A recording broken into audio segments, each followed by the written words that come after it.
It could be the sound of hope or even more anguish.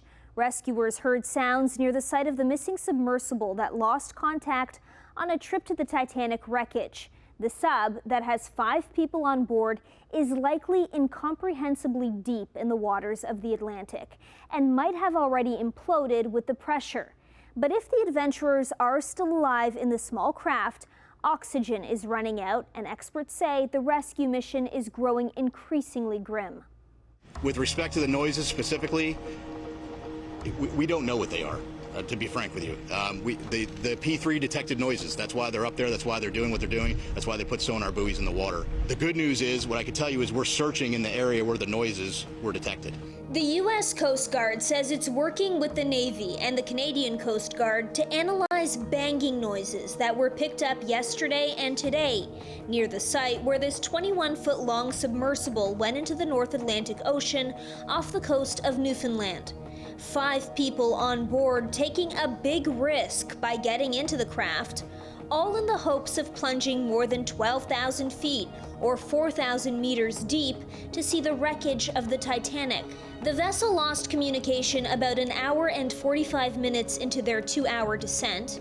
The pressure at those depths is crushing, and it is possible that the vessel might have already imploded. Everyone that's been to the sea, to the bottom of the sea in a submarine, has feared this and wondered what would happen if this happened.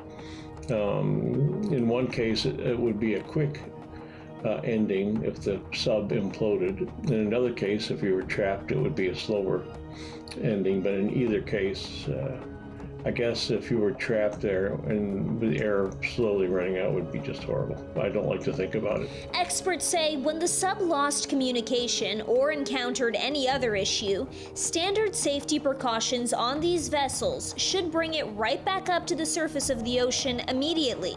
And this is what makes me really worry about the situation of the Titan submersible, is that the contact was lost during the dive, before it touched the bottom, and the submersible did not come back automatically to the surface. And this is something really worrying. Those who have been on the Ocean Gate vessel before say they encountered issues too.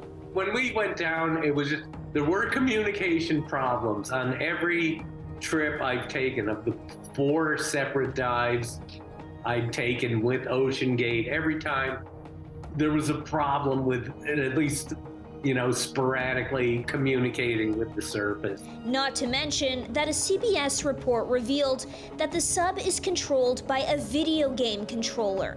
We run the whole thing with this game controller. Come on! Nonetheless, a trip on the sub that is about the size of a minivan to see the Titanic's ruins costs $250,000.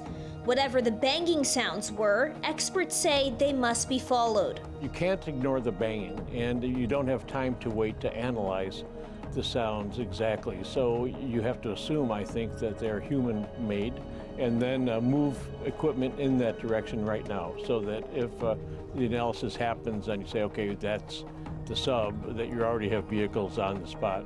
There might be enough oxygen on board to last until tomorrow. Until then, there is only hope that a miracle will happen.